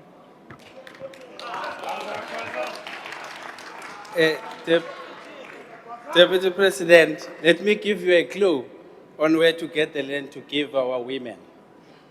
We used to have in the history of this country Europeans only signage in public infrastructure, and the following nationals were there: the British colony, the Dutch East India Company, the French Huguenot in Wellington here in Cape Town, the German Kaiser who established the Scramble of Africa, and the Portuguese in 1498. So I'm extending even 1652 to 1498 when Vasco da Gama came here. Then I'm saying, take from these nationals and establish demographic parity according to racial classification in terms of population representation. Can you do that? Since we have them here in the country, these nationals. The Honourable Deputy President. Thank you, Honourable Deputy Speaker. Nyabonga Babu Mtetwa Nyambos. Ngajabule first ngaba nesikhathi sokuyidebate le. Because I can see it's a very interesting topic that everybody wants to come from different angles. We have just dealt a bit with 1652. Manjo, we're not singalanda ngapha ku 1498. What about having a debate? Maybe, Honourable Deputy Speaker, you need a seminar for parliamentarians to have a discussion on land. Yeah. You have a plan B? Oh, okay. Oh, yeah. So we will debate that. Yeah. Okay. Ulungile Nyambos, but since our debate, we land bill. Thank you very much, Honourable Deputy Speaker. We debate and come with a solution. Honourable Deputy Speaker, thank you very much. Thank you, Deputy President. The fourth supplementary question will be asked by the Honourable Hadebe. Thank you, Madam Deputy Speaker. Honourable Deputy President, in keeping with the prioritization of women, given the Presidency's declaration that GBV and femicide is a national crisis, and that COGTA is implementing training initiatives with traditional governance structures to address this crisis, how is the Presidency working with COGTA to ensure that traditional leadership structures are effectively integrated into a unified national response to GBVF and women's land rights rather than operating through fragmented or parallel initiatives. Specifically, Honorable Deputy President, what formal coordination structures exist between the Presidency and COPTA to ensure coherent implementation and accountability across these initiatives? Thank you. The Honourable Deputy President. Thank you, Honorable Deputy Speaker. Thank you, Honorable Hadebe, for the follow-up. Yes, I agree with you. In fact, we work very well with traditional leaders on this matter, particularly through the National House of Traditional and Khoisan Leaders. We address these issues. I did mention this earlier in my input that we, with the relevant ministers, but together with the National House of Traditional and Khoisan Leaders, we are dealing with the issue. At the time I was referring mainly to issues of land, but generally the issue of gender equality and so on is part of our agenda when we engage with the National House of Traditional and Khoisan together with COPTA. So we are looking into it, and I think once we have traditional leaders on board, it makes things to move smoothly because of the challenges that you probably might have in rural communities. So it is attended to. Thank you very much, Honorable Khadebe. Thank you, Deputy Speaker. The last supplementary question will be asked by the Honourable Pulwane.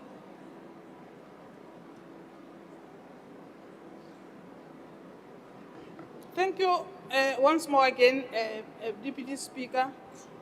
Deputy President, one of the gaps identified by the CGE in its study, it found that there is a fragmentation approach to the allocation of communal lands in the three simple provinces. Furthermore, there is no defined coordination or consolidation framework to guide the allocation of communal land. My question is, what measures can the government take to ensure that a consolidated framework that deals with the communal allocation is established? Thank you. The Deputy President. Thank you, Honorable Deputy Speaker. Rea leboga, Honorable Polwani. We ourselves have noticed that challenge. We've already discussed it with the Minister of Human Settlement to look at how we can deal with that. What I found more useful is that when we work in a coordinated approach, we are able to deal with fragmentation. Because you're quite right, if you look at developments throughout the country, different provinces, developments are skewed, are not moving in an equal way, and even in same provinces. So the issue of fragmentation has been discussed with the minister to strengthen how they decide on developments, because it's not just allocating subsidies to provinces, but it's also deciding where developments are going to take place, who's going to benefit, and a coordinated approach helps.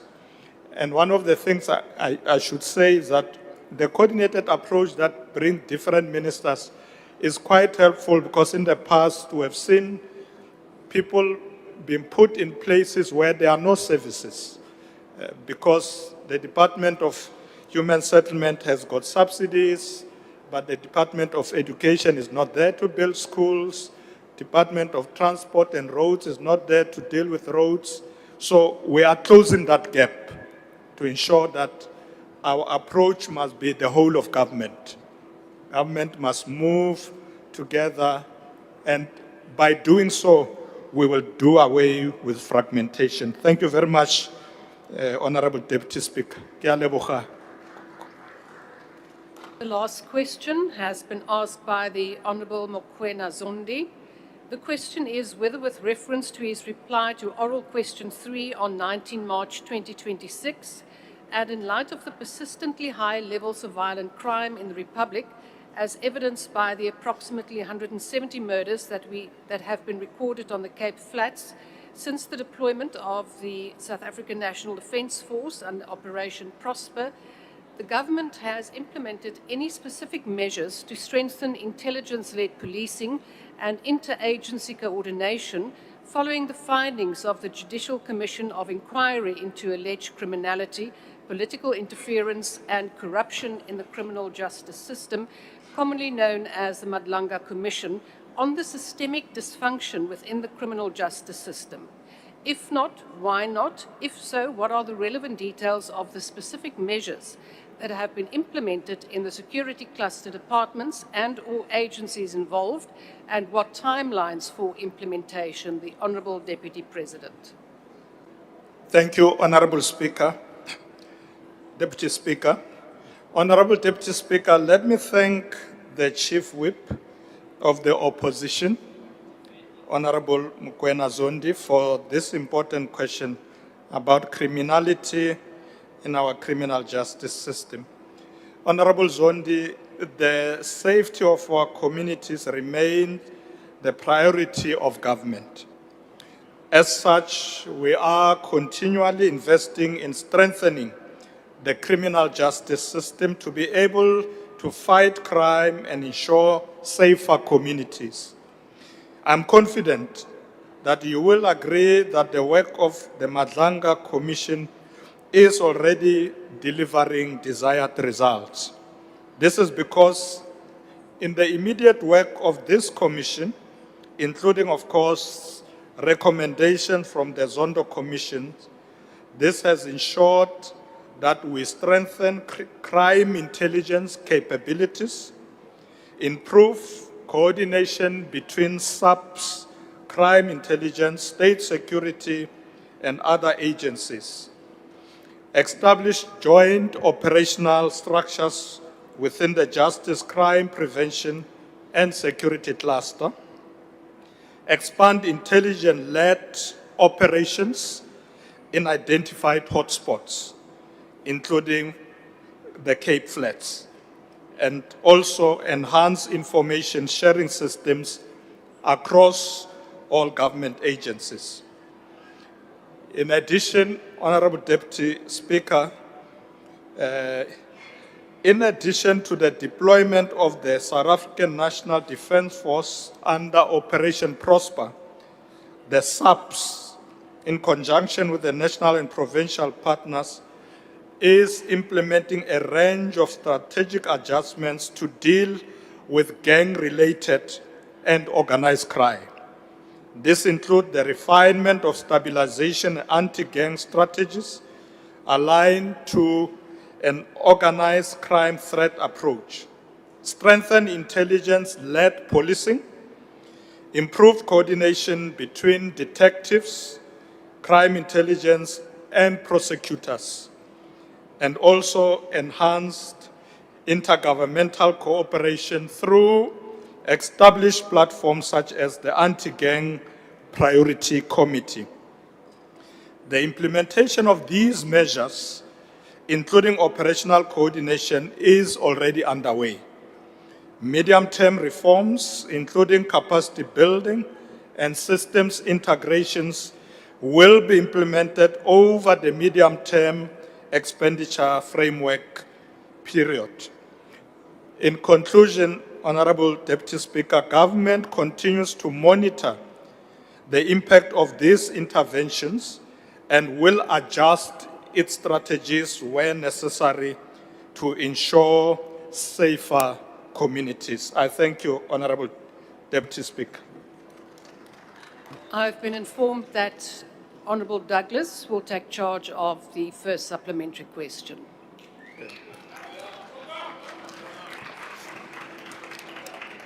Thank you, Honourable Speaker. Honourable Deputy President, I am from the Cape Flats, and since the ANC-NDF has been deployed there, approximately 170 people have been murdered despite Operation Prosper.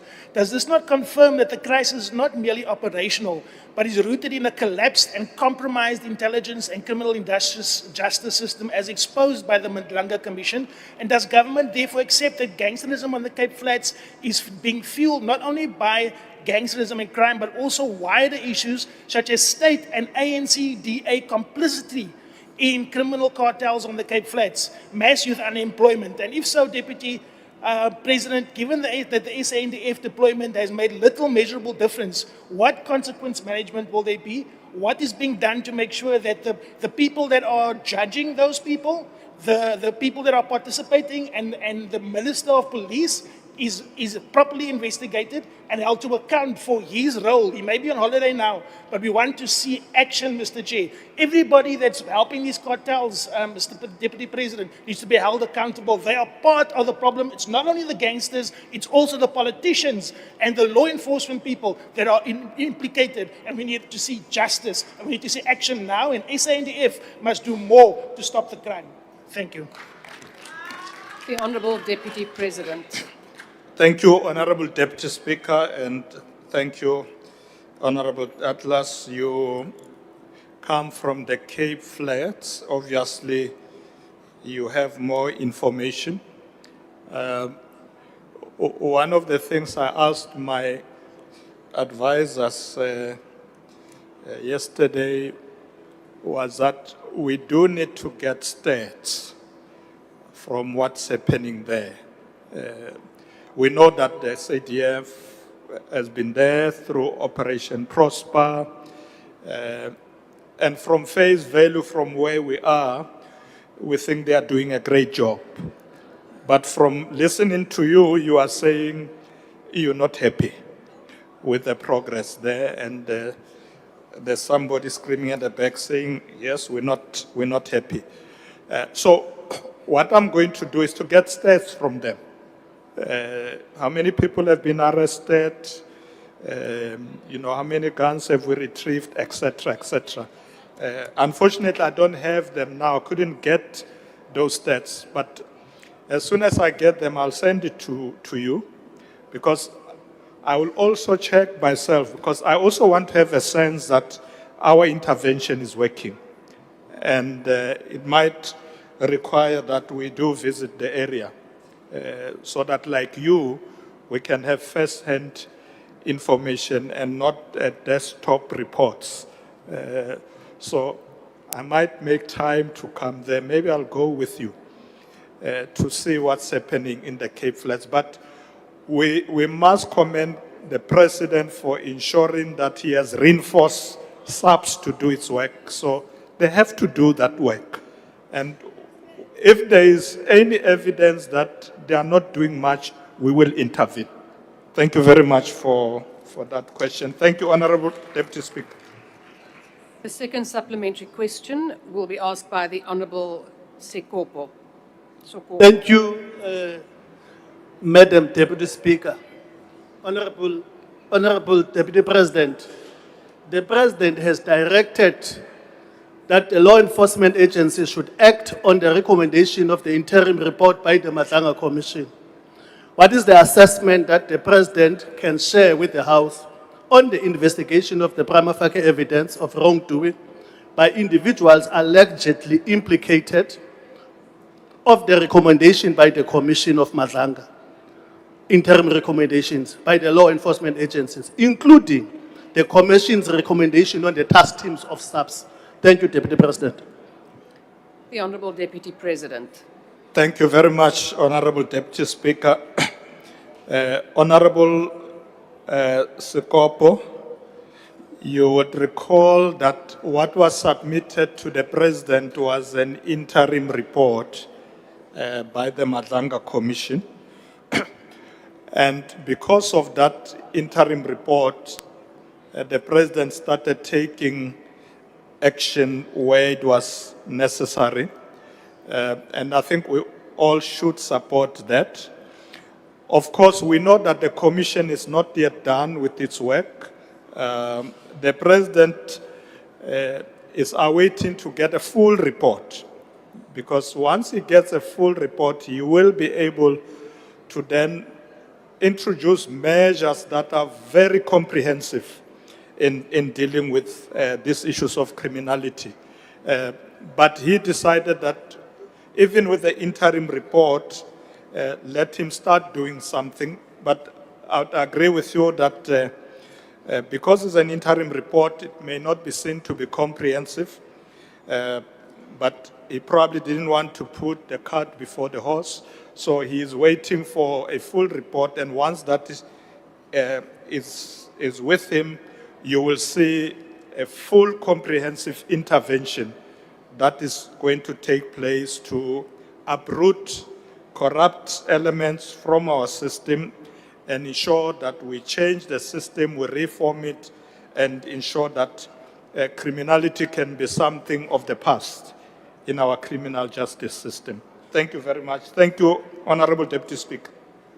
The third supplementary question will be asked by the Honourable Schikkerling. Thank you very much, Honourable Deputy Speaker. Good afternoon, Honourable Deputy President. Honourable Deputy President, recent media reporting indicates that gang-related violence on the Cape Flats has increased by as much as 50% since the SANDF deployment under Operation Prosper has begun. So I don't know how you can say that Operation Prosper is prospering, sir. The Cape Flats has seen 4 mass shootings in less than a week, 1 week. Last week, the President said, without any shame whatsoever, that he would have no difficulty looking the mothers of children killed in the Cape Flats in the eye and assuring them that Operation Prosper is prospering.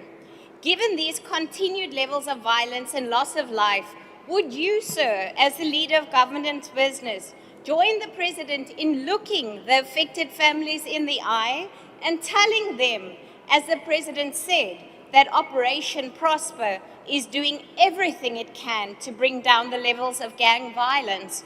Or would you face facts and accept that the only solution left on the table is to fix the police and expand policing powers to local and provincial governments? I thank you. The Honourable Deputy President. Thank you, Honourable Deputy Speaker, and thank you, Honourable Schikkerling, for the question.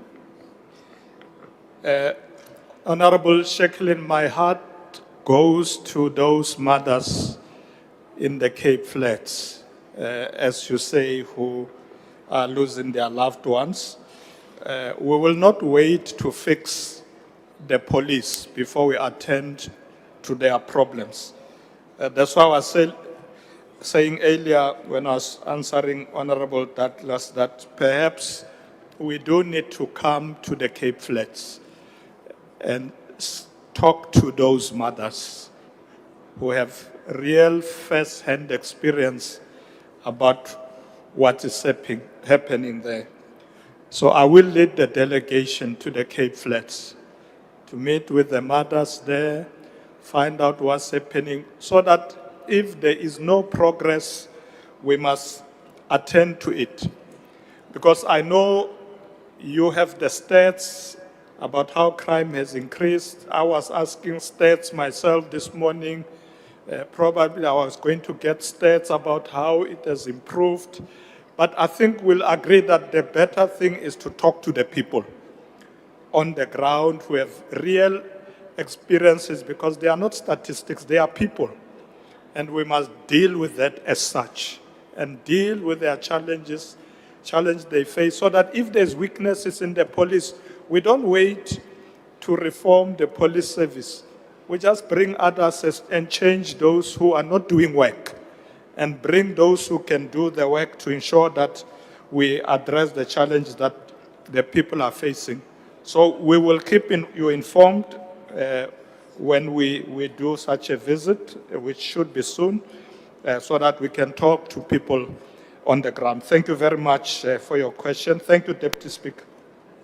The fourth supplementary question will be asked by the Honourable Mkalipi. Thank you very much, Deputy Speaker. Deputy President, are you fine? Are you good? Very well, right. my dear. Deputy President, the deployment of the army at the Cape Flats is an exercise in futility because it is not a crime intelligence-led operation. Soldiers now are loitering the streets. We now know that SAPS and crime intelligence component of SAPS has been infiltrated by criminal elements. This is revealed by the Madlanga Commission. Do you then, Deputy President, acknowledge this, and what are the immediate actions will you take to ensure that SAPS is freed from control of criminals in uniform and who are aiding and abating gang in the execution of crimes in the country? Secondly, Deputy President, why are you, as leadership of the country, are quiet about this vigilante group that are waking up in the morning every day and beating Africans? Uzofika uthini kulamanye ama-African countries, Deputy President, because we are very quiet as a country, we are very quiet as an executive, police are not doing anything, police are not arresting those people. What is your immediate task to ensure that Africans are Honourable Member, not your time beaten has up by these expired. vigilantes in this country? Thank you. The Honourable Deputy President. Thank you, Honorable Deputy Speaker. Firstly, on the first issue, where you're saying that deployment Operation Prosper is exercise in futility, I think I've already indicated that we're going to look into that by making sure that we go to the area and see what the police are doing there in order to strengthen our intervention. The issue of the vigilante group, I addressed a meeting of NEPAD this morning before I came here, and I did condemn that. But of course, even before I condemned that, I did say that the security forces have been asked to deal with criminality. Of course, there should be law enforcement to deal with people who come into our country illegally, but we're not going to allow mob violence against anybody. Our law enforcement agency must use the law to deal with people who come into the country, and it must not be just a focus on Africans. Anybody who's coming in our country illegally, the security forces must enforce the law. But we must ensure, and we must talk to our people as well, let them not take the law into their own hands. They must leave this thing to government, and there must be no mob violence against anybody. I did say this morning, and we are going to make sure that we strengthen that approach so that we can deal with criminality, but not come across as if South Africa is against other Africans.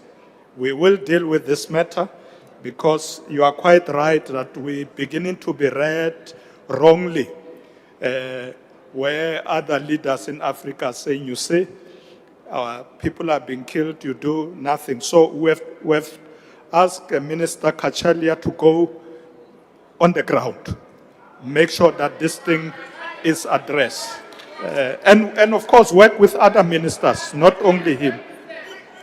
Yes, he will work with other ministers, but we ourselves in our communities, let's talk to our people and ensure that government will continue to prioritize South Africans, whether in jobs and other services, but we will deal with issues of criminals very decisively because we are a country that believes in laws. We are an orderly country.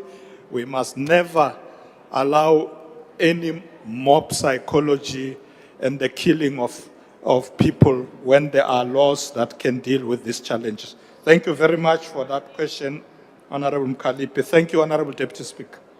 The last supplementary question will be asked by the Honourable Douglas.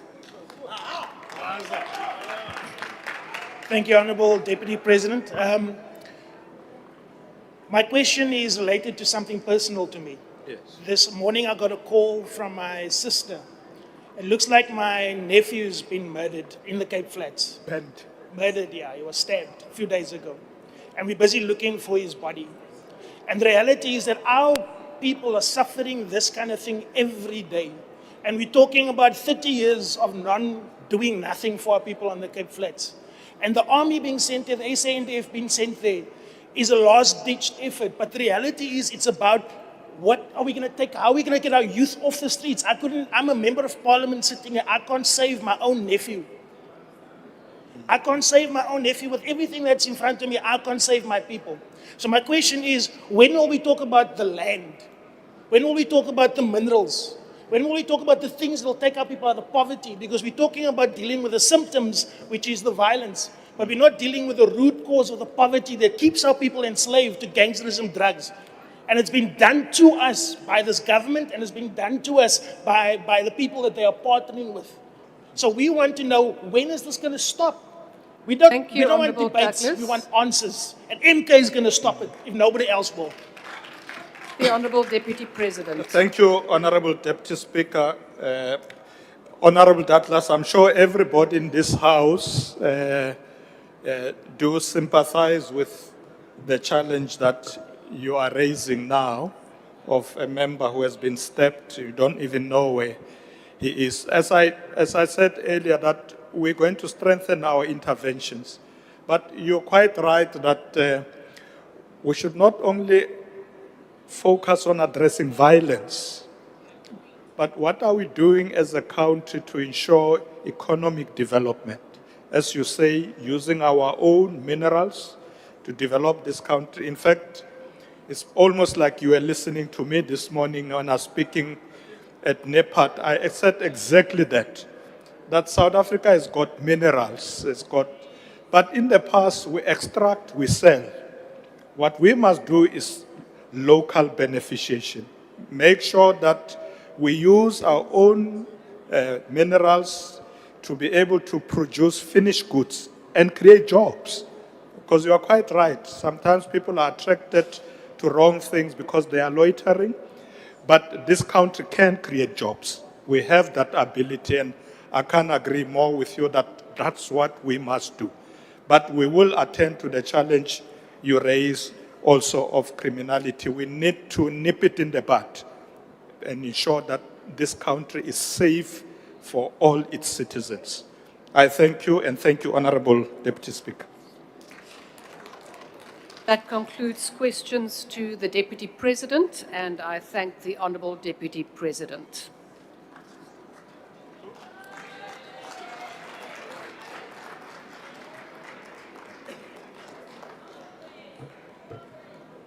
Long live the Honourable DP. members, I request members to stand and wait for the presiding officer and the mace to leave the chamber. That concludes the business for the day, and the House is adjourned.